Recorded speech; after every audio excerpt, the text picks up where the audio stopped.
As you know, there are topics today is managing training process, and this is your paper 8 in semester 2.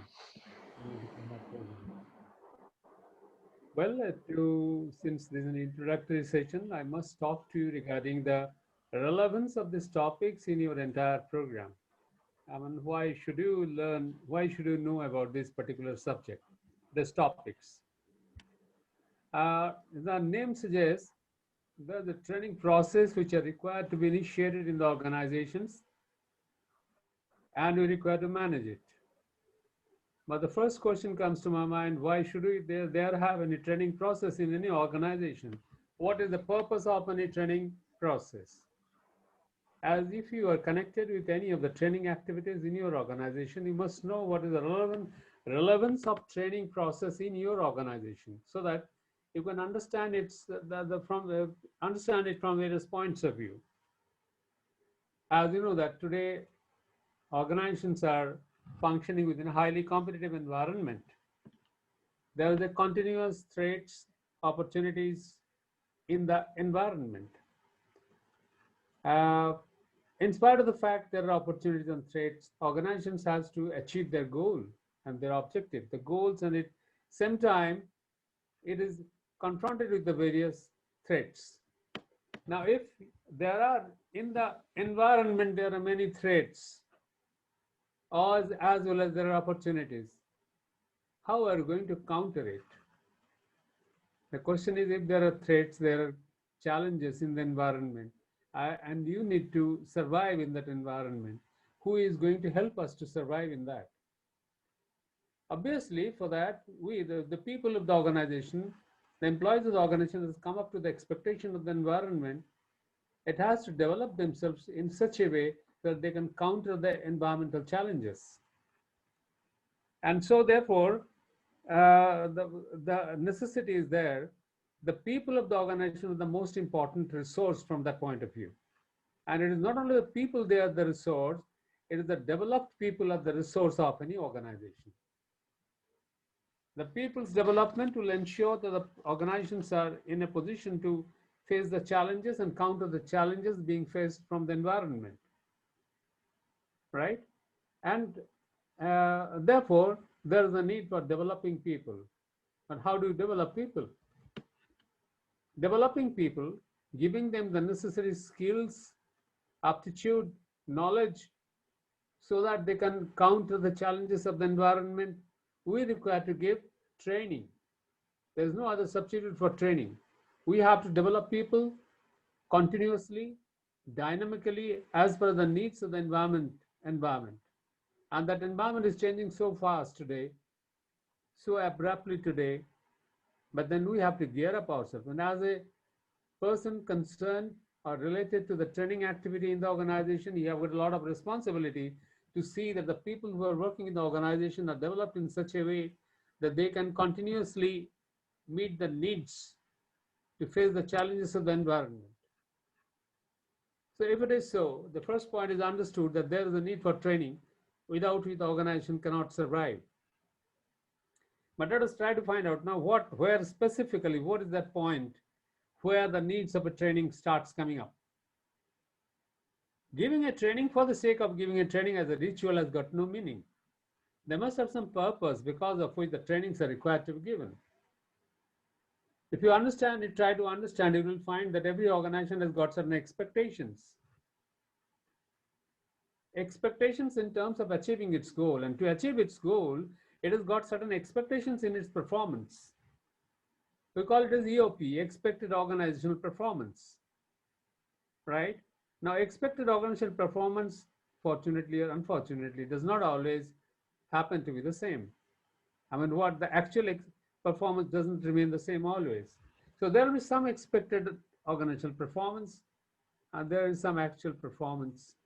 There may be a difference between the two. Maybe the expectation is more than actual performance less. It is also possible that actual performance is better than the expected performance, which is a very fantastic situation. But then, in many of the cases, the expected performance will be more than what you have actually achieved. And if that is so, If there is a gap between EOP, what you call expected organizational performance, and the actual organizational performance or AOP, then there is a need to fill up this gap. And that's a trigger for the people, the executives, the managers of the organization to stand on their feet and start thinking about what is to be done about it. How can we develop our people so that they can fill this gap? It's a dynamic situation. Now they also understand that this is a training is the only tool which can fill this gap. And the moment you think that there is a need for training to fill this gap, there is a question of initiating and managing a training process, and that starts. So there is a need for a training process to fill the gap between the expected organizational performance and the actual organizational performance. And since there is a process that process has to be managed now. So there is a question of managing training process. So now I would like, so with this introduction, so there is a need for managing the training process. There is a need for training process, and if for anything to function properly, there is a need for management. So we need to manage it. With that understanding, let me show you the PowerPoint presentation so that we can go further from this point.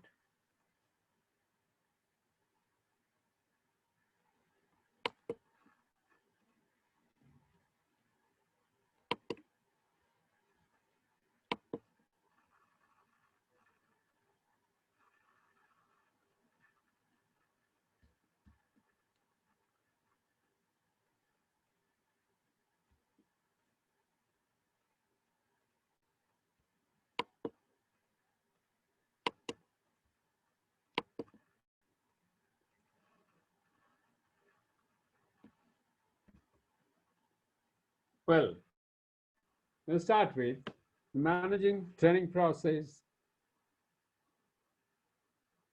As you can see, there is expected organizational performance or EOP, and there is something like actual organizational performance, and there is an organizational performance gap, and that gap is to be filled up. And you'll read in your book, in the materials given to you, there's an ADDIE model. That ADDIE model tells us that whole process of managing this training process right from the beginning to the end. Obviously, you can understand if you need to initiate any training process in any organization, the first thing is to find out what is the need of the training in the organization. What is the need? What do they need means the qualitatively and quantitatively what kind of trainings are required to be given to the people in the organization.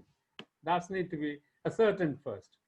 And then on the basis of that, when the needs are crystallized, there's a need for designing that training. What kind of training should be given to the people? There is a design. And for this design, there is an entirely different subject in your program, in your diploma, and that will be seen by you. And then after the design phase, there is a development phase, that whatever we have thought of, whatever you have planned, whatever you have thought of doing to come up with a training process, it needs to be developed. I mean, thoughts have to be, the plans have to be converted into reality, and there is a development phase. And once you make that development, you develop it, then you have to implement it. And once the implementation is done, then you need to evaluate it, that whatever you have thought of initially, have you been able to achieve that? That is the whole process, the managing training process. And we are, in this particular topics, what I'm going to teach you in this paper 8 is necessarily connected with the development phase. The needs and design phase you will see in other topic. And now we are talking of the development and implementation phase, and that is what is our precisely behind this managing training process. That is the subject that we are dealing with. So that development and implementation of training. When you say development and implementation of training means what? Let us try to understand it. In the development, there is a design phase, as I've said, the development phase, and then there is a implementation phase, and then there is evaluation phase that I have already talked to you. Now, in this development and implementation of training, which is our particular subject, I think it's clear to you. We have got a needs phase, we have got a design phase, there is a development phase, right? And there's an implementation phase, there is an evaluation phase. what necessarily we are doing in this paper 8 is we are dealing with the development and implementation phase, right? So development and implementation of training, that is the subject here. And in any development and implementation of training has got its three components: the input, the process, and the output. Since it's a system, there is an input, there's a process, there's an output. The input is it to determine the factor that facilitate learning and transfer. Means what are the things that you require, what factors are required to be considered which can facilitate learning and transfer of training to the people. I mean, whatever they have learned, that will be reflected in their behavior, in their work area, and everywhere. So that learning and transfer, what are the factors that is to be taken? That is our input. And then towards that end, to make that happen, what are the alternative instructional methods that you can use? That is our input, right? And then there is a process in the sense that, now given those inputs, we have to make a strategy of delivering those trainings to the people. We have to make a strategy.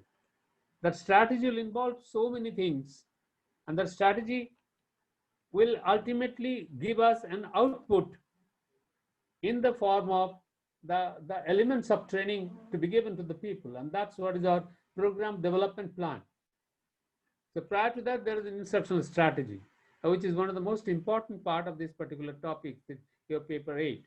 That instructional strategy will give us a shape of a particular product that will involve, the things will involve the output, the instructional material that is to be required to be prepared for the people, for the students, as well as the employees, as well as the trainer. The instructional equipments that are required to implement that training process, the training and the trainer material that are to be given to them, the facilities that are required, the place, the layout of the room, and everything. So many things which you'll see in our separate papers. And then about the trainer, what kind of trainer he should be, what kind of capabilities he should have. And all these things are in the form of an output, as an output of that instructional strategy. I mean, this is what we require. We require as an output so that those can be implemented after this.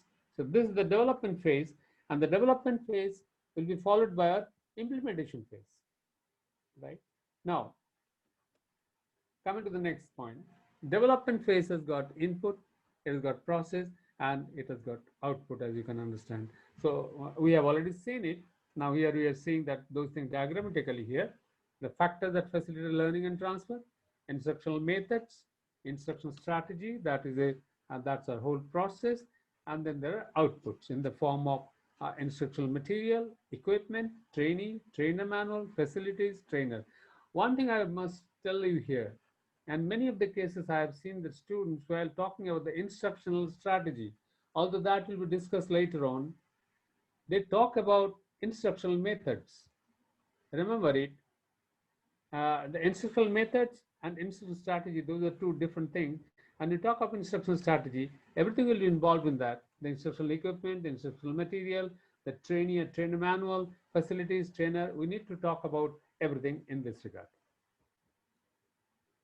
Now, the input of this development phase, it depends upon various things. Then what inputs are required to be given? Obviously, the people who are going to be trained on that, it will depend upon what kind of input is required. Suppose you're giving training to the supervisors, or giving training to the managers, you're giving training to the senior executive, your inputs will be different. So the target group will decide that what kind of input is required to be given, and what topics are to be trained with. What topic? So what topics will depend upon the target group and the purpose of the training, and what topics are required. What is the subject matter that will be dealt with? That subject matter will be dealt with as per the requirement of the organizational need. And for every training, the organization will have an outcome, an expected outcome.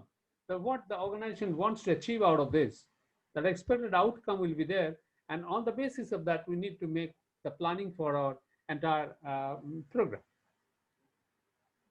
And then there are various instructional methods we have to adopt so that The trainings are to be given to the people and those are transferred to the people.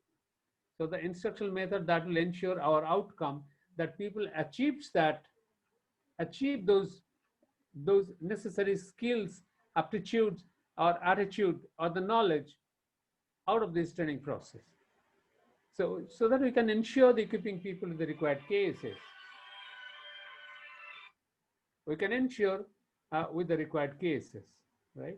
The cases are, as you know, that the knowledge, the skills, and attitude that is to be given to the provided to the people.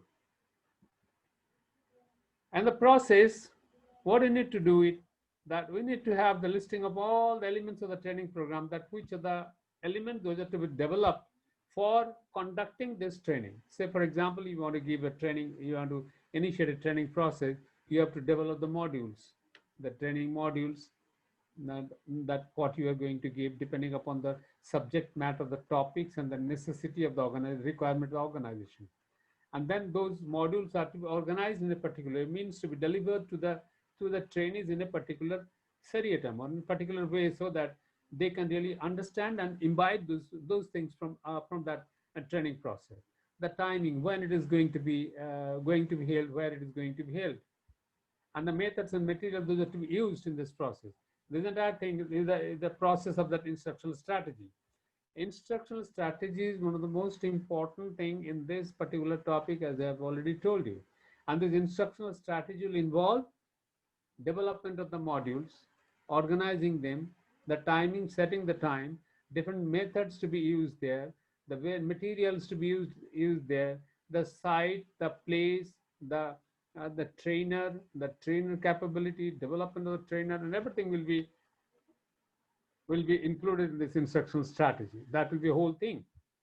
And out of that, what results we'll get, the output we'll get, we'll develop an instructional material, we'll arrange for the instructional equipment that you have thought about, we'll develop the trainer and training materials, we'll arrange for manage for the facilities that is required to be given to provide it to the trainer, to the trainees, and we must be able to tell the trainer or make the trainer aware of the requirement of the organization, so that they can really deliver those things and make that happen, that the transfer of training can happen.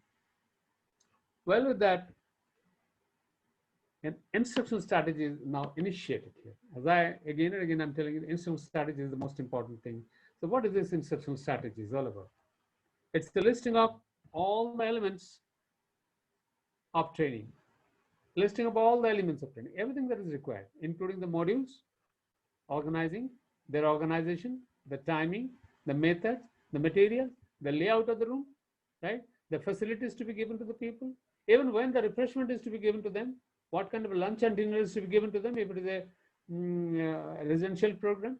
I mean, everything will be taken as a part of that strategy, so that with the whole purpose is that the training must go well and people must get that transfer of training takes place. It's a written document. And remember it, this alternatively, the instructional strategy is also called as training plan. And it is the first step of development process, because this is where we plan, we make a strategy. That is the first step in the development process. Now, the focus of the instructional strategy is achieving the training objectives, obviously.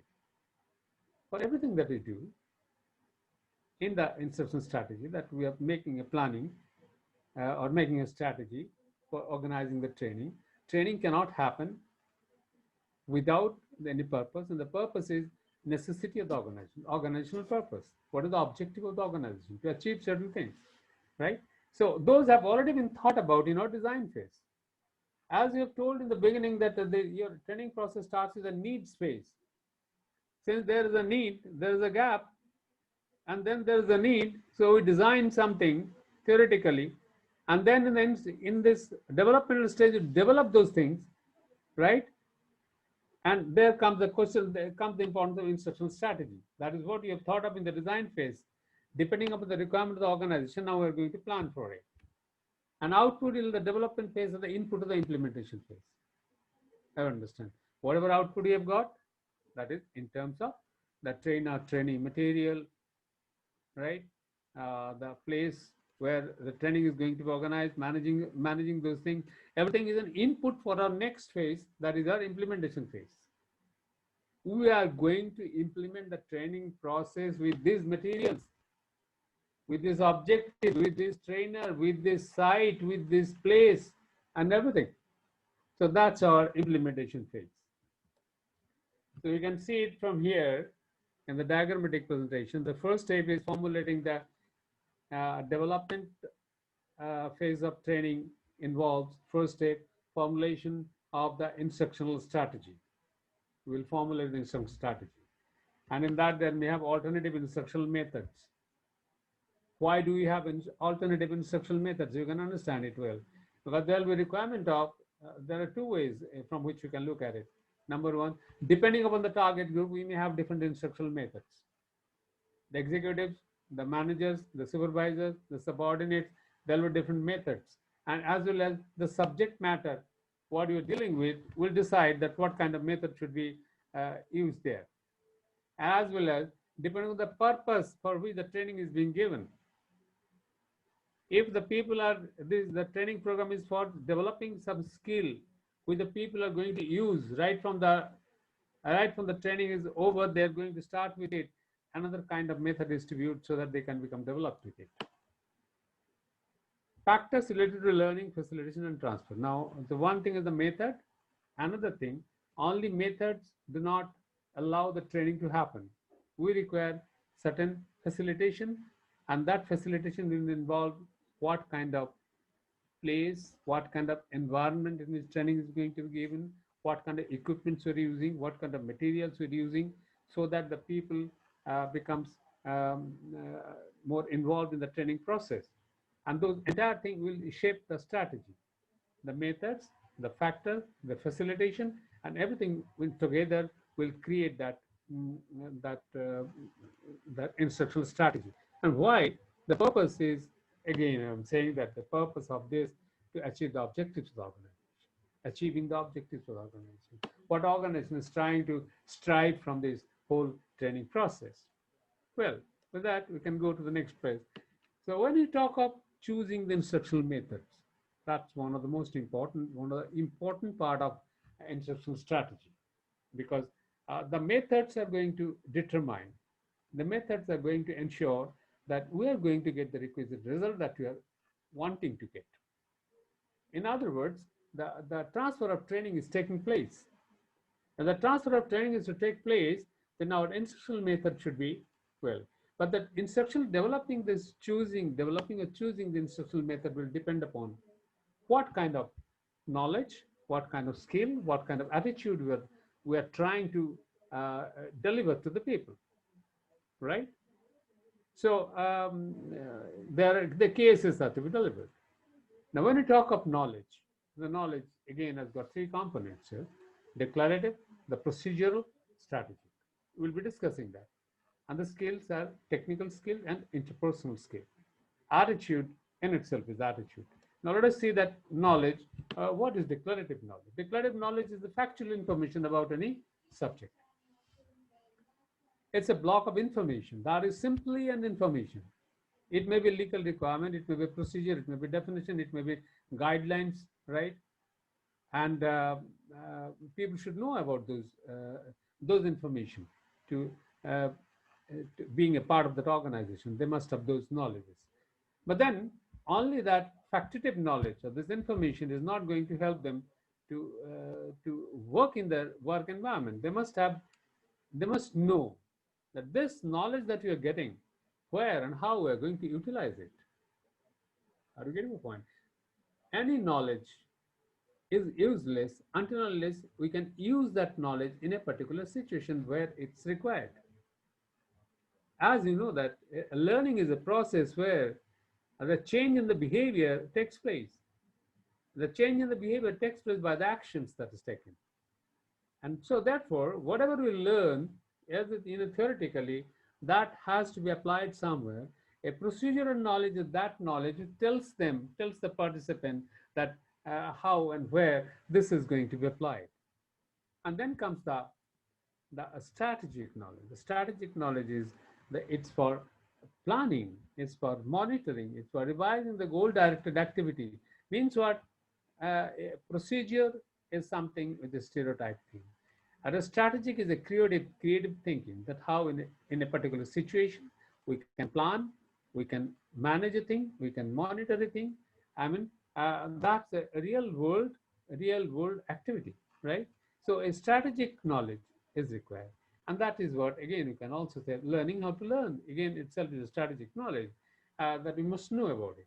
So the knowledge, the declarative knowledge, procedural knowledge, and strategic knowledge. The skills may be technical, interpersonal, that is well understood, a technical knowledge about the subject matter in which you're dealing with, but then merely knowledge of the subject in which you're dealing is not enough, because in an organizational situation, in organizational environment, you need to deal with people, because there are people, your colleagues, your juniors, your seniors. If you cannot make a relationship with them, you cannot develop a relationship with them, you cannot develop a team in the organization, you are not going to be successful. And therefore, organization will always try to imbibe or give an input of such kind of training to the people. So an instructional method will decide whether what kind of skills are to be given, whether technical skill is given or the interpersonal skills. In interpersonal skill, there may be the behavioral skills are to be given. And the third, the attitude. Given a knowledge, a theoretical knowledge, given the procedure, the process, which is how it is to be done, the technical skill and interpersonal skill, everything will go haywire. It is not going to be used at all until the attitude of the person concerned is changed. So organization has to think about how to change the attitude of people. And that becomes the most important thing. Once the attitude is there, then the skill and knowledge will be applicable. So employees believe in opinion that support and or inhibit a particular behavior that is going to show, right? The beliefs and opinions of people, because your are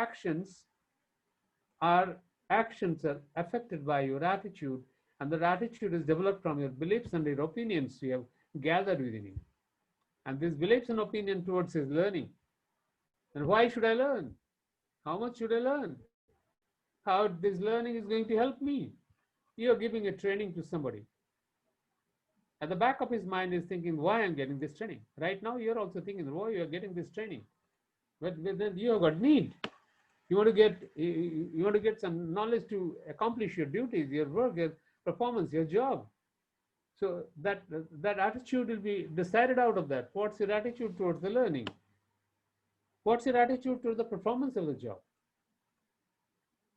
See, if you can change the attitude of the people towards the performance of the job, then such people are going to contribute to the performance in the organization. The organization always think about, while making the instruction, developing the instructional methods, we must give such elements which can really influence people's performance in the organization. What is the attitude toward the organization? It matters much. What is the perception of people about their organization? That's a very important thing. And those attitudes are to be changed within people, right? Working in the organization is not for getting salary. The belongingness to the organization, connectedness to the organization, feeling and thinking the organization, the part and parcel of your life is something different. And there are various things which are to be thought about here. So the people get totally involved in the process of development, of their own development as well as the development of the organization. So attitude is a very important thing. So what are the attitudes we want to imbibe, which you want to give, which you want to deliver to the people towards their learning, towards their performance, towards the organization? Will decide what kind of instructional methods we are going to use. Well, after that, I think whatever you have talked so far, and I'll just try to brief it out. Initially I've said that why there is a need for training. Why there is a need for training, and today in this environmental, necessities that we must give training to the people in this competitive environment. And that will be seen from the expected organizational performance and the actual organizational performance. What is the difference between that? And from that point of view, there's a need for training. And if there is a need, there is a need for managing the training. And if there is a need for managing the training, then there is a training process. The whole training process is there. In the training process, which you'll be learning the entire training process in different modules in different subjects. It will start with the needs of the training, then a design phase of the training, development phase of the training, implementation phase of the training, and then evaluation phase. This particular subject is necessarily a development and implementation phase. And so in the development and implementation phase, also there are input, process, and output. And then the input, you'll find out that what are the inputs that's required. What is the process? And the process is very important, which you call as instructional strategy. And the elements of training, those are to be developed so that the transfer of training takes place effectively. And then there is a need for understanding this whole process of instructional strategy, which initiates with instructional methods. And that instructional methods will also involve that what kind of knowledge, what kind of skill, what kind of attitude is to be delivered to the people so that that effectiveness of the training takes place. Now that's what I have said so far. I would like to have any question that you have got in your mind so far. Because Good afternoon, sir. This is Arvind here. You said that the managing training process has to do mainly with the two phases. louder, please. I'm little. Is it audible now? Yeah, please. Okay. You said that the managing of training process has to do with the development and the implementation phase. Have to do it? Has to do with the two phases, the development phase and the implementation phase. Oh, no. Try to understand it. Managing training process involves right from the beginning, understanding the need of the training. No, you said that design of training, development and implementation of training, and then evaluation of the training process. Entire thing is that managing the training process. Okay, fine. Although the name of the topics here is managing training process, the crux of the thing we are dealing with here is the development and implementation phase. All other things are decided in different topics. Yes, please come out. Okay, so that was the confusion, sir. I actually thought, that this is the only thing that is dealt in managing training process, because I have an idea that managing training process starts from the inception of the idea of training. That's the moment when managing training process starts happening, when we start accumulating the needs, and then we actually come up with the design and develop and implement and evaluate, right? Yeah. So, sorry, I thought, when you said that, only development and implementation. No, it's the whole process. Okay, thank you, sir. Thank you. Yes, please.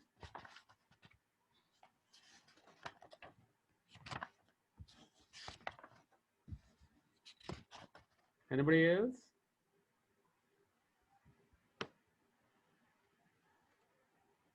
Come out, please. No question means nothing understood or everything is understood. I don't know what's there. Sir, your session was so good that everyone understood everything. It is understood, sir. It is understood. No, that's too quick understanding. You should ask some questions at least. Sir, whatever you are telling will take time to settle down, and queries may probably come later. At this moment, what you are saying absolutely makes sense, but when we start relating to the practical experience, then we might have more queries. So at this moment, I feel it's okay. That's right. Of course, whatever you are learning from here, when you go to the real environment, but I understand many of you have already been experienced in this area. So when you go to the real environment, yes, definitely there will be many questions which will come in mind, because the realities are not different, but realities and the feeling that will be different. You'll be able to appreciate those things, whatever you are being done. We're talking about theoretically here. Yeah. Sir, would there be like some contact with you if we have some queries later down the line? See, as a matter of principle, here you can ask the question. Yes, of course. If you have got any serious doubt, right, you can always contact me. Okay, and is this your number which is coming on the screen? Yes. No, that's not my number. I've given the number in the first slide. I've given my number, and you can give me mail. That's better. Email. Okay.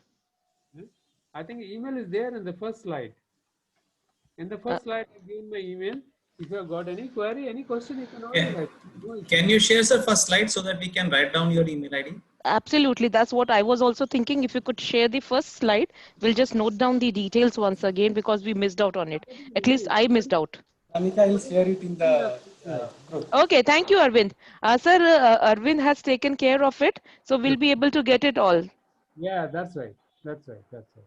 Sir, I have another question. When we talk about the managing of training process, here we have.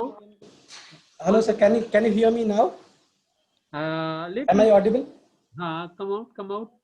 I said when we talked about managing training process, where we exclusively took the when we talked about managing training process, we exclusively took the ADDIE model of instructional design. But when it actually appears, like if we go to like a SAM or a rapid prototyping model, then how will it actually work? Because there the processes are combined, like the phases are combined. Like in SAM, when we talk about the systematic approx, sorry, I don't remember the name, SAM. That is, my answer is, in case if we take a different model of instructional design, that is SAM or rapid prototyping model, other than the ADDIE model, will the managing of training process, the approach will change. Hello. Am I audible, sir? No, last part was not audible. Can you please make some changes in your sound system? Something is wrong in it. Am I audible to everyone else? It's okay now, little better. Come on. Sir, my question is... Briefly ask me the question first. In this example, we have seen, managing training process, how it aligns with the ADDIE model. But if we change the instructional design model to SAM or rapid prototyping, will it affect the managing of the processes for training? You see, it's all the same from different points of view. When you look at one particular model is not always enough. So you can look at from different points of view, and at every point of view will give you some idea. But necessarily everything boils down to the same point.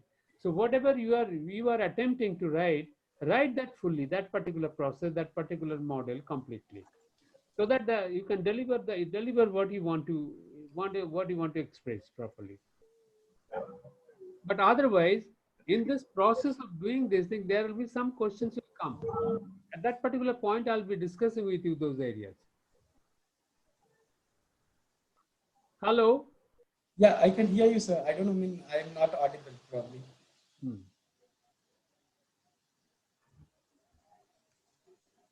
Well, should I start with? Should I Yes, proceed? sir. Sure, sir. Okay. Yes, sir. All right. So we have seen that so far that what are the instructional methods are to be chosen. Now, let us see this instructional strategy as a flow. If you see the flow chart of instructional strategy, it will start from the concept of understanding the target population to whom we are going to give the training. And the target population and the training objective. Why we need to train them, what is going to be achieved out of it, right? What is the location where this training is going to be given? What is the training space configuration? What will be the layout? What are the facilities will be available there? Now, this is also a very important point, very practical point. The people who are being trained must be given an environment which is congenial, which is really motivating for them. And then what is the learning objective? Now, you can understand that training objective and learning objective are two different things. The training objective, why we are giving training, what we want to achieve out of it. What achievement do we want from the people?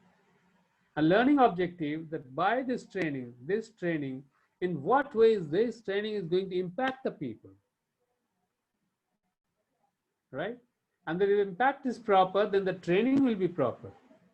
So that learning objective is different, and for that learning objective, achieving that learning objective, and again, a learning objective can can be seen from the other points of view. What kind of intensity of learning which you're going to deliver? Are you going to give some skill? Are you going to give some theory? Are you going to give some attitudinal change? And if at all it is there, to what extent? And for that, what modules you have developed? Sir, can you give some example, real life example, training objective and learning objective by some example? I'll give you, don't worry.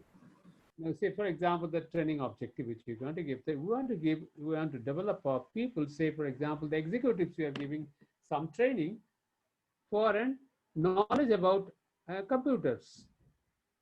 The executives are not supposed to work on the computers as a professional. They may just work on that without other purpose.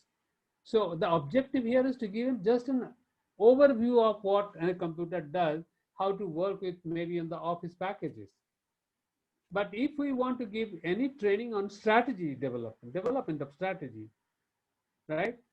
So why do you want to give that training of strategy to the executive? The purpose is they should be able to meet the environmental needs, think about it, think about the threats, think about the opportunities, and develop the strategies so that organization gets results out of it, right?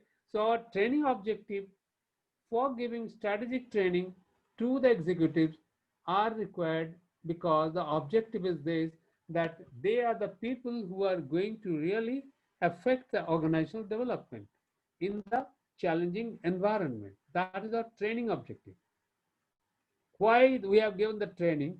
Because the organization should get the benefit out of it. Now, given that situation, we want to give strategic training to the people, to the executive.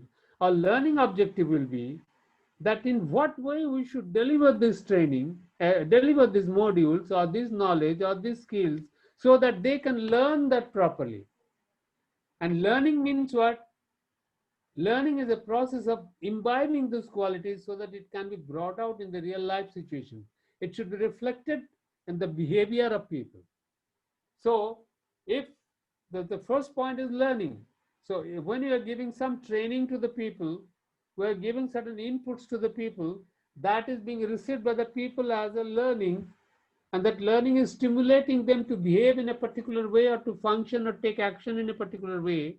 And those actions will ultimately give the results of training, and that's going to affect the organization. So the training objective is required by the organization. Learning objective is required by the trainees, the people who are getting the training. Are you getting my point? So Yes, sir. training objective is there, and there is a learning objective, and according the modules are to be given. Well, in instructional, the instructional strategy involve all the elements of training program. Individual modules, their organization, timing, methods to be used, materials to be used. I've already talked about it. The output of the development phase are all the things that need to deliver the training program to the participant. The output is what? All and everything that you need to deliver the training program to the output of the instructional strategy is all those things which you require to implement the training process in the organization. So a learning objective will involve what? As I told you, learning objective is the objective which is expected to change the behavior of the people towards their action, towards their behavior. And that will be inculcated, those will be implemented through the methods, training methods, by giving the materials and equipment, different kinds of materials and equipment. And you can understand the equipment that you use will develop they can say you are using only audio, we're not using any visual. It will affect the training process, it will affect the learning process, right? The trainer, how effective is the trainer? That is also going to affect the learning, right? So, and accordingly, actions taken to transfer training to job means the training, learning objective, given the learning objective, those learning objectives will go to the real life, and goes to real life, it has been transferred to the job, The transfer of training will take place only then. So the learning is proper, transfer may be proper. And if the transfer is proper, then organizational objective will be made. And towards that end, at the end of the implementation phase, organization need to make its evaluation and its time frame.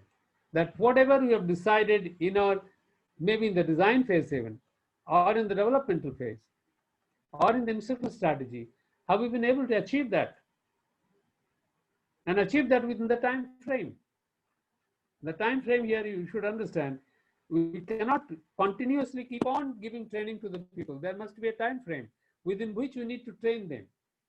And as you can understand, today's environment is so dynamic, the need for training becomes very quick. Suddenly there is a change in the environment, and we need people to achieve, to grab those opportunities from the environment. So they must be knowledgeable about something. And if they have got knowledge, they can really achieve that. Now,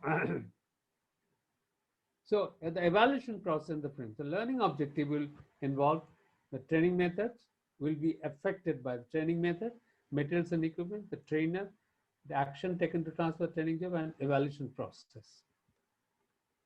Instructional strategy or the training plan, as I told you, this is the most important part in our this whole process of development and implementation of training. It's a written document. Again, I'm telling you, instructional strategy is the crux of the thing, because whatever you have decided and thought about in the design phase, now that is actually taking a shape here in the form of a written document. That's what we are going to do depending upon the organizational objective and requirement, our training objective. Training objective. Necessarily, our instruction strategy will deal with the learning objective. Given the training objective, now we'll talk about the learning objective. What kind of learning we want to develop so that the transfer of training takes place. So what methods you're going to use, what materials you're going to, methods you understand, whether we are going, that you will see the instructional methods in a different subject. Whether we're going to take role play, we are going to take some visual methods or some audio methods or some practical training or the on-the-job training. There are various kinds of methods. The materials that you're going to use, materials, what kind of manuals you're going to give, what kind of equipments you're going to use, the visual, the audio, whatever you're going to use, the facilities that will give to the people, and what kind of trainer that you'll give. This, all these things will be given in that instruction strategy. So instruction strategy is one of the most important part of our this development and implementation phase. And I have seen in many of the cases that people, again I'm repeating this, people make a mistake between the instructional strategy and the instructional methods. These are two different things. Instructional method is a part of instructional strategy. Instructional strategy is the whole thing. It involves the methods. That's one part only. The methods. That's what kind of method that we are going to use. Whether we're going to give on-the-job training or we're going to give, say, any kind of experiential learning, the experiential methods. So what kind of training that we're getting some simulation process, computerized methods, CBT methods, what kind of training method that you're going to use. And that will depend upon what kind of training that you want to transfer to the people, what kind of results that we expect from the people, the materials, and the equipment, the facilities, and the training. So this is all, this is about the instruction strategy, which alternatively is known as a training plan. So if in a question paper it is asked, prepare a training plan for such and such organization, remember it, this is nothing but the instruction strategy. So training plan and instruction strategy, those can be used alternatively for each other. Now, given this thing, when you talk of instruction strategy, this also involves one thing which is known as the training budget. You know, when you talk of instruction strategy, as we have already seen, that it involves the methods, the materials, the equipments, right? As you've seen in the earlier slide, materials, equipment, facilities, trainers. Now, when you talk of these things in an organization, in a real life situation, in a practical situation, there is a cost involved in it. I may have, an organization may have wishful thinking that I want to give very good training to the people, right? We want to give them the very best of the equipment available. But then in the reality, it involves expenditure. So when there is a question of expenditure is there, the training department is depending upon the organization that what is the allocation they can have to really implement the training process. So budget, so accordingly, they must have a budget that how much you can really spend in the training process, and that's a reality. And we see this reality. That means what? This is the most realistic part of any training process in every organization. In every organization, those who Excuse are me, sir. training.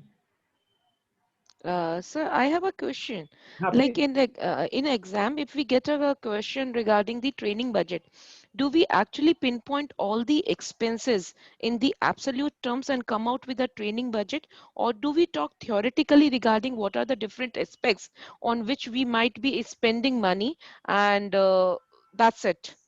Or do we See, actually make an absolute budget? that will depend upon what kind of question is asked. Suppose it is asked that give a realistic figure and all that, then you may have to write the actual figure. But otherwise, it is theoretical. Otherwise, you can give the heads on which the expenditure will be made, right? Okay. Actual figure may not be required. Suppose it is asked that prepare a budget for your organization. Mm-hmm. There you may give the head or some symbolic figure you can give. So whatever assumptions I make at that point of time in making an absolute budget, are they questionable, or whatever assumptions I am making would be accepted as it is? No, the assumption that you make, that depends upon your real life situation. So you are giving that. Everything has to become proportionate. Now, whatever assuming is proportional, if whatever assuming is seems to be realistic, then it's fine. That will be accepted. Why should I? Why they only want to know the heads that you're talking about, the process you're talking about, how to make them. Okay. All right, that is more important than Yeah. the figure that you're talking about, right? Okay. Right. Thank you, sir. So a training budget is a realistic situation. The training budget includes what? The direct and indirect costs required. Direct cost involved there, indirect cost involved there. Towards what? Towards developing the training process in the organization. It may be now remember here again, different organization has got different setup. In certain organizations, everything is decided in the central office. There may be an organization where the things are decentralized, and there are various training departments at different locations, right? Or the divisions, whatever you call it. So it will depend upon the organization, what kind of structure they have got. And depending upon the structure, so they may have different kinds of budgetary provisions. It may be that every division will have their own budget. So if there is one, say for example, Northern India division has got their own budget, that whatever training we are going to give in this particular area, what are the expenditures that is involved towards analyzing, designing, developing, implementing, evaluating, and maintaining the course, the materials, and everything, whatever cost is involved in the whole year, right? There will be some cost involved in the whole year, right? As you can see, there will be the equipment, the infrastructure, the trainer, right? So there's so many expenditures will be there, and that expenditure and the equipment, those expenditures are to be first cleared or accepted by the organization. It depends on the organization how much they can spend, right? So it may be that a particular division has got their own budget. They prepare their own budget. The process is that budget is to be accepted or passed by their central office, because the central office will see that how much they can spend on a particular division. It may also be possible that the entire budget is centralized. So whenever there is some budget, some expenditure is to be made in a particular place, they are to get the permission from the central office, because they will decide what kind of budget is to be done. So budget otherwise means what? That direct and indirect cost involved in the organization for the whole year for the smooth running of the training activity in the organization, right? Obviously, money is required, budget is required. So a training budget may include the cost for training as well as staff salaries also, the people who are giving this, or the trainer, or the guest faculty, everything. Appropriate learning facilities, the facilities that we want to provide to the trainees, the training material that you want to provide to the people, the cost of calling the guest faculties or consultants, whatever you may call it as, right? Everything will involve some expenditure, and that's a part of our budget. Now, while preparing a training budget, obviously, when you think of making a training budget, it will start with the fact that because when you are telling somebody that this month of expenditure we are going to incur, or you are going to make such and such expenditure in this particular division or in the organization, there will be an authority who will approve you this budget. You would first like to see what is the need. So training need assessment is the first thing in that. Why do we require the need? This is the responsibility of the organization to see that organizational goals and objectives are achieved. This is the responsibility of a particular division, depending upon what has been entrusted to them by the organization to achieve certain goals and objectives. And towards that, what kind of training need is required to be given, is there, right? For training need assessment, what are the administrative expenditure involved in that? Administrative expenditure, the training premises, the training hall, the people who are managing that, administering various things, right? Day-to-day activities in the for the training. The cost of the consultants, what are the cost of the consultants will be able to justify that. Why do we require a consultant at all? Why, whether we require to have internal trainers or the external trainers, or we have a combination of both, but justify that. And if you want to really call some experts from outside, it has to be justified. The purpose is to be justified, and the expenditures are to be justified. There may be cost involved with the training. The trainers who are going to give the training, you need to train them. The need for expenditure towards coaching and mentoring the employees, the people, right? So there will be certain direct cost, there will be certain indirect cost involved in it. Direct cost and indirect cost involved. The direct costs are the travel expenses of maybe the guest faculty, maybe the employees. It is also possible that they are being given training in some outside premises or outside place or some outside training agency. So the people have to go there. The travel expenses involved, the expenses towards their boarding and lodging, whether it is outside or within the organization, the cost of the faculty, how much you're going to pay them, the facilities are to be hired, the equipments are to be hired, maybe if it is required, or maybe we have to hire a hotel where we can give the training to the people. The cost of the audio-visual equipments, right? Audio-visual is the microphone, the sound box, the LCD projectors, and all that. So audio-visual cost. What are the technology costs involved in that? Technology towards this, various technology that you're going to use. Today there are many technologies that you can use for giving training. The electronic screen may be there. So what are the technology costs involved there? What are the materials that you're going to be used, including the layout, requirement of the layout, I mean the chairs, tables, and all those things, material that you require, the training material that you're going to provide to the people. The expenditure towards the evaluation of the training program, the foods and beverages that you're going to give to the participants, these are all direct costs. So there will be some indirect cost and there is some direct cost, okay, involved in that process. So if at all it is there. But from that point of view, let us try to understand one particular thing. We have to make a calculate our training budget. Now, different organizations have got different procedure of doing that. They follow certain things. But in general, the total yearly salary budget, the 1 to 3% of that is the total training budget. Is generally that is one yardstick. So the yearly salary which is given to the people in the training premises, and 1 to 3% of that should be the total training budget. But then this will depend upon the various needs of training. It is not necessary that every year the training budget may change, because there will be a sudden change in the requirement in a particular situation. Say, for example, when the GST was introduced, suddenly every organization needed that people should be trained in GST. So there is a certain part in that. And maybe for giving training to the GST, they require some guest faculty, outside guest faculty, right? So there is a need for enhanced budget. So there may be sometime some kind of special budget is required. That is to be, that permission is to be taken from the appropriate authority for that.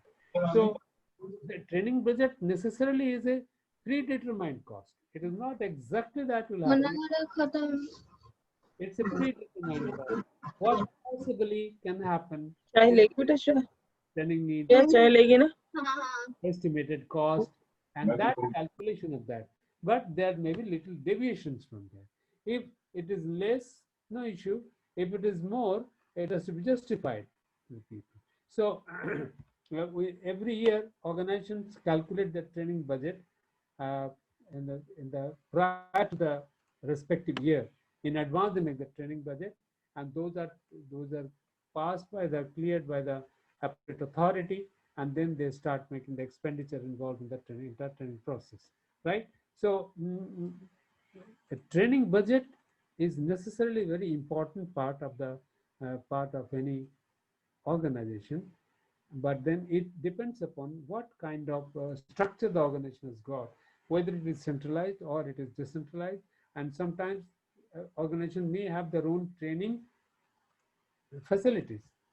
They may have training centers or training colleges who are giving training. So the entire training center or the training college involved, they'll make their own budget.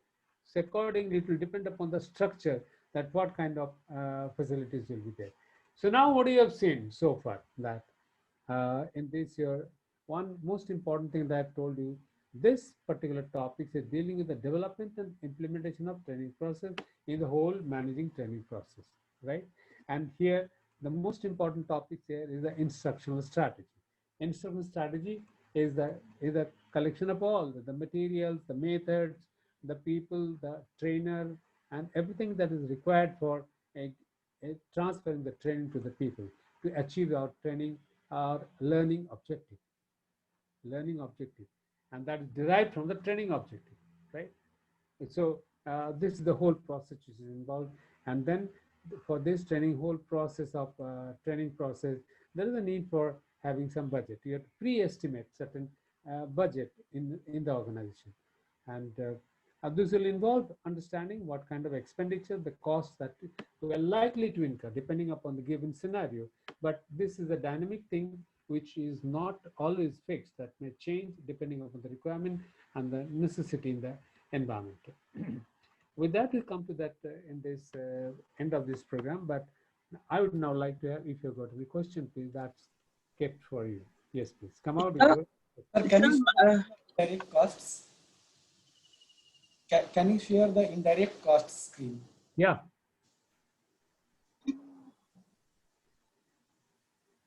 Sir, I said, can you share the indirect cost? Okay. Okay. Direct cost, as we have understood, that which is now we are going to make an expenditure here today towards the training, towards the faculty, towards the materials and all that, right? Everything. Now, suppose that, for example, the organization wants to develop an auditorium, training auditorium. Now, training auditorium which is going to develop, that cannot be directly connected to one particular program. There are organizations, they are having their training centers, also they may have got some auditoriums developed. Now that is involved a cost, but that is an indirect cost, because that's not exactly cannot be attributed to any particular program. It's a general cost, which is indirect. Sir, in addition, And the faculty who are posted at the training centers of that particular organization, will that also be considered as an indirect cost to training? once again, please, the first part I could not listen. The salaries of the faculty posted at the training centers, will it be a Yeah. direct cost or an See, indirect cost of well, the training? I see. This is, if you tell me, if you ask me, it is an indirect cost, but it depends upon the organization that how they take it. In certain organizations they take it as a direct cost also, but in general, people may take it as an indirect cost. Okay. Hmm. And Sir, the participants who are taking participations, their salary is also considered in some cost, like direct or indirect. Why are you being so much informed? Trainees, Direct trainees, or indirect trainees. cost? Oh, well, participants, what you are asking? salaries So, of the like participants. I'm The salary of the participant has got nothing to do with it. Those are not a part okay. of the training cost at all. So you mean to say the cost which are incurred at the training centers, Yes, yes, that's what I'm only saying. those costs, Yes, and those which are directly related to the training part as such would be direct, it is but the like direct. say the administration of the training center No, itself, no, that no. would be an indirect cost. That's what I'm saying. That's what I'm saying. Exactly, you are now. Sir, I, I was just I understand my mistake is there. Then I'm thinking of that training setup. If there is a training setup, then the people involved, their salaries can be taken as a part of that training process. But sir, am I audible?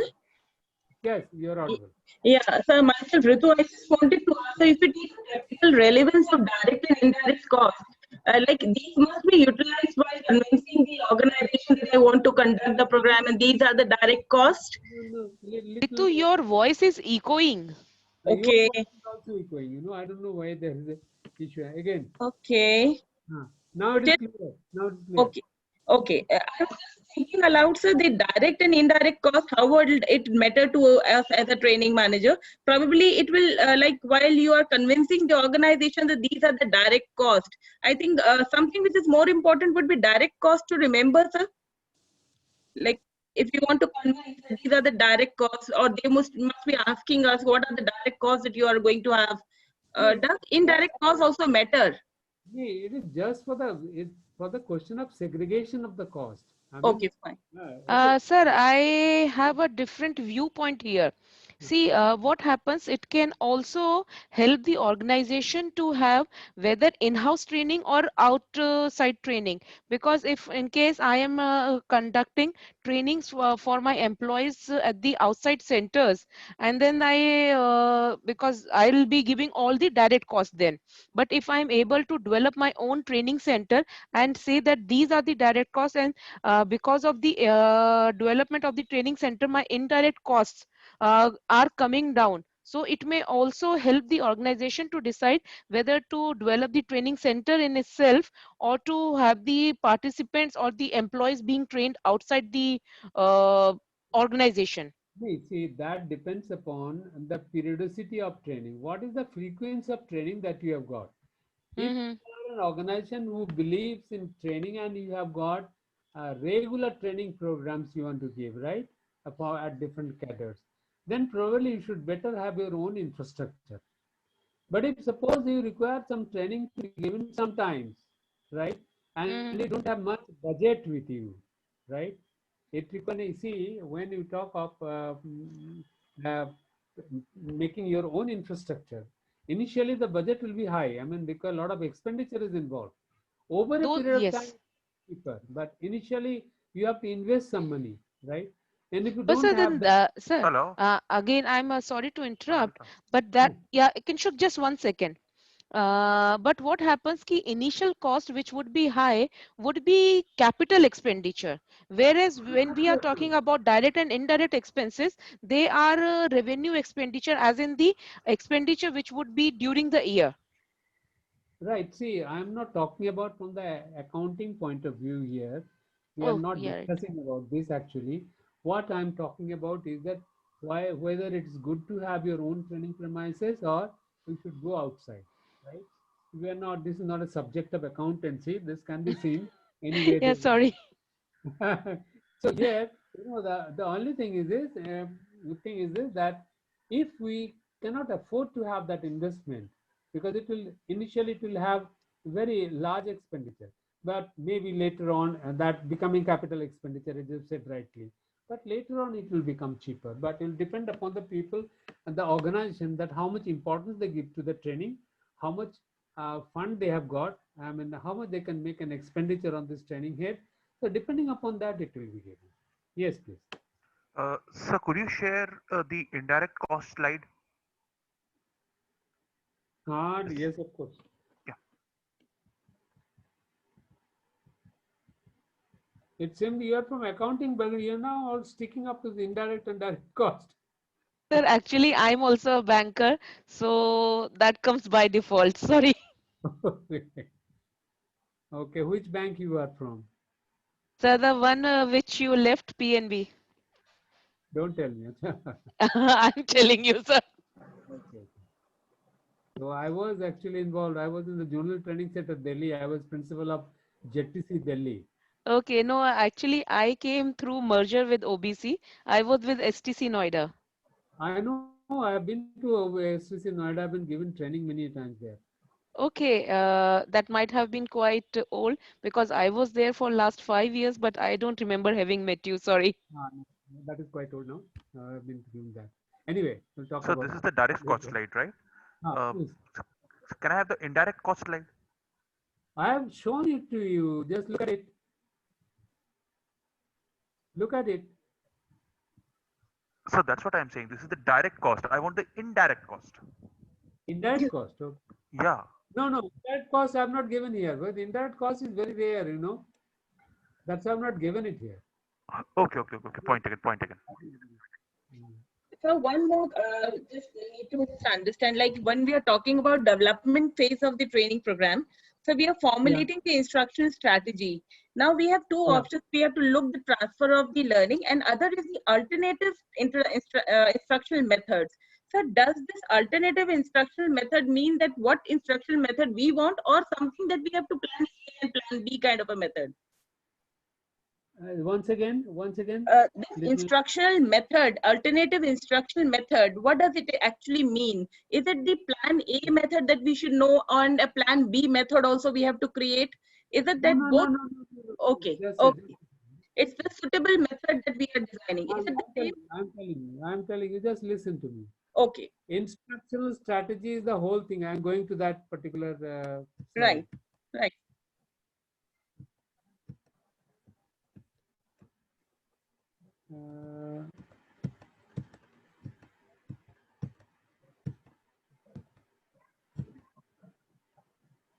Yeah. Where you kept that? Yes, sir. This is the one. No, this is choosing the instructional method. It's before that, sir. It was before that. We came on to that. Anyway. Yeah, this is the one. This diagram, sir. Flow chart. Yeah. Let me tell you. Okay. Instructional strategy, instructional method is a part of instructional strategy, right? First thing. Instructional method means the what way you give instruction to the trainees. Yeah. Are you getting my point? Yes, sir. I mean, are you going to give some experiential method? Are you going to give some experiential method? And if it is experiential method, are you going to take them to the role play?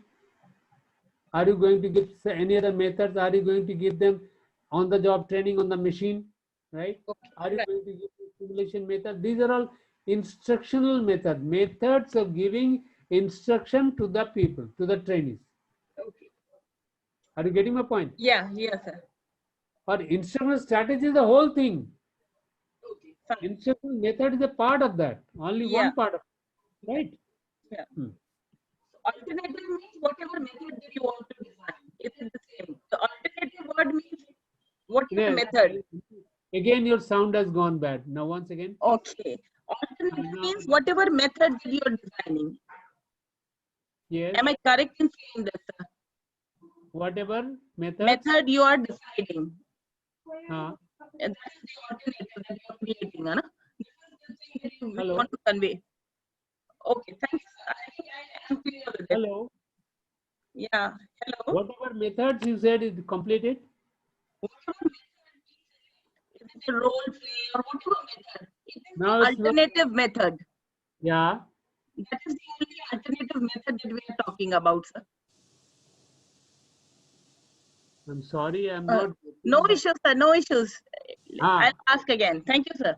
No, Thank no, you. just ask right now. It's clear. Clear, please. Okay. I just wanted to confirm, sir, alternative word. Does it mean the method that we are selecting, or we are thinking that we should also have a standby method? No, standby method, something like that is not there. It will depend upon the requirement. Whatever is the requirement, we can have a particular method. Of course, if there is a need for changing the method, we can always change it. But we can have a method which you think is the most appropriate. Okay, fine, sir. Thank We you. think as the most appropriate. This in the given scenario or the situation, depending upon our training requirement, depending upon our learning objective, this is the best method we think. But Okay. maybe sometimes the methods have changed in a training scenario. I tell you, you've gone inside the training premises or the training hall, you suddenly you find out the requirement of the people are different and you change the methods. Okay. That's Okay. always possible. That's always Hmm. possible. And this has happened realistically in our life of training. Okay. Okay. Thank you, sir. Yeah. So, sir, from what Ritu was saying, carrying forward from that and what you just responded to, does that mean that as a faculty, I'll be ready to be able to use different instructional method at any given point of time? I may originally have thought of, let's say, going in by a lecture method, but when I went to the class, I realized that the class is more senior and I might have to go in for role play. So I might have decided or upon using lecture method, but on the spur of the moment, I can also take up the role play. Is that what you were saying? That is a very good realization. The trainer has to be like that. He has to become very dynamic. The moment you go inside, you find that people are different, their background is different, their experiences are different, their expectations are different, right? Mm-hmm. So, and their experiences are different. It happens sometimes. You go inside, and when you go inside, you think that they are not knowing anything at all. But when you go inside, you find they are highly experienced. You have to change your instructional methods, right? You may have to give more practical experiences to them, right? We have to have anything. I mean, we can have some role play, some discussion method, because they can generate more question. A good trainer is he who can change his methods depending upon the environment. It's highly dynamic. Otherwise, you will be lost. You will not be accepted at all, right? Right, sir. So that is And what also, both of, yeah, sorry. yeah, please come out. No, I was just saying that this is what the question of Ritu and the response from you actually meant. Alternative instructional method. I was just trying to think aloud and get the comprehension at the same time. Right, Yeah, right. thank you, Thank. sir. Sir, you had a long training journey. So, how much is the percentage of this change that practically we have to do in a chamber, like when you are a trainer over a years? Is it the 50% change is normally required with our what we plan and then we do, or it is like very rare that we normally do it? Can you precise the question once again? Like we have a long journey experience of as a trainer, sir. So I just wanted to know that practically a trainer had to go through this scenario of modifying the thoughts, like whatever he plans, and then suddenly in the chamber he has to change over looking into the background.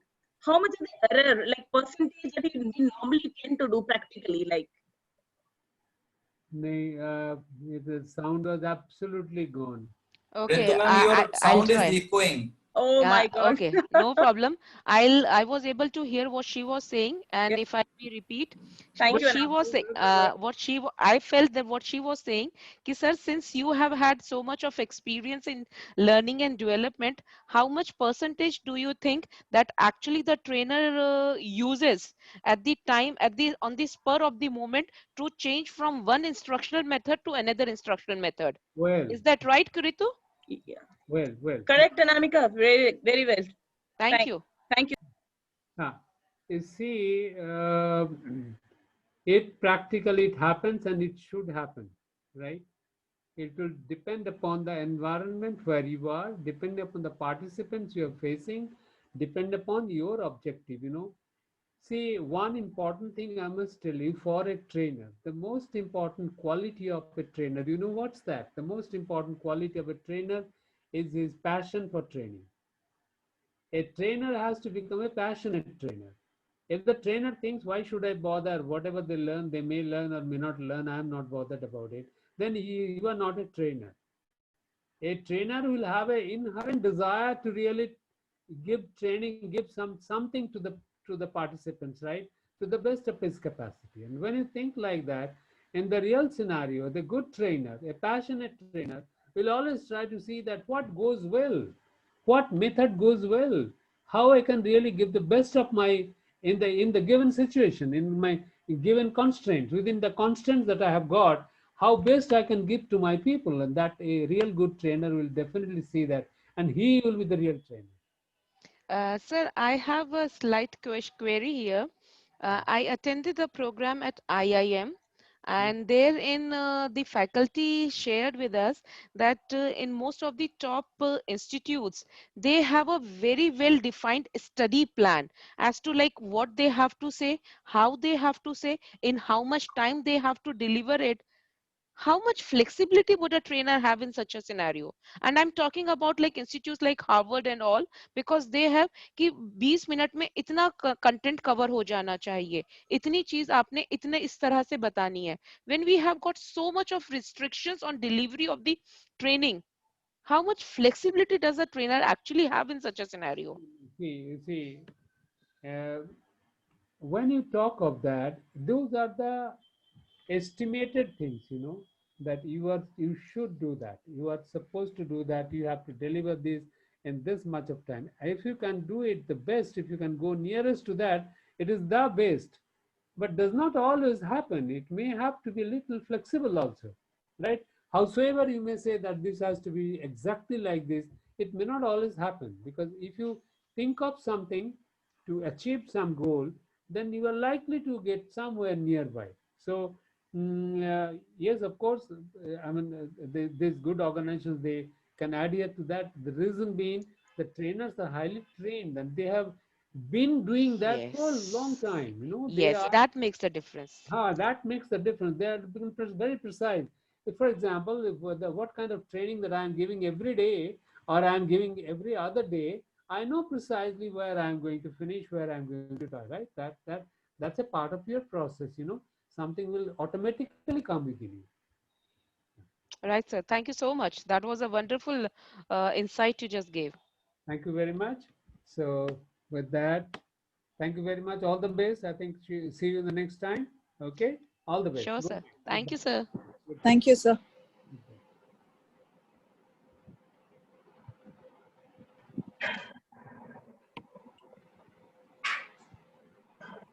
Sonoto?